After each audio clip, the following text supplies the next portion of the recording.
একটা সময় ছিল যখন এই চারপাশে শুধু পানি আর পানি ছিল এবং যে ব্রিজটি দেখছেন এখানে ছিল হাতে টানা ফেরি অর্থাৎ নৌকা ছিল যেটা হাত দিয়ে টানা হতো এবং যানবাহন এবং মানুষ পারাপার করা হতো।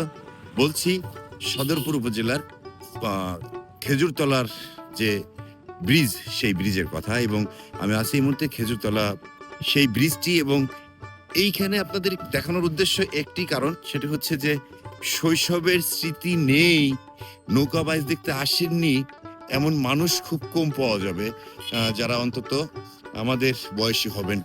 এটা ছিল হচ্ছে আপনার সেই চৈতারকোল, ওই যে দূরে দেখতে পাচ্ছেন চৈতারকোল, এই চৈতারকোল। আর এই অংশটিতে এখনো কিছুটা পানি রয়েছে। এটা যে সোজা আপনার পদ্মা নদীতে মিশেছিল এবং আপনার যখন নৌকা বাইছে তো ওই যে বট গাছ দেখতে পাচ্ছেন এই বট গাছের নিচে কিন্তু আপনার প্যান্ডেল করা হতো। সদরপুরের খেজুরতলা সেই ব্রিজ এবং সেই স্মৃতি বিজড়িত স্থান আপনাদেরকে দেখালাম। কার কার মনে আছে এই স্মৃতির কথা কমেন্টসে বলে যাবেন।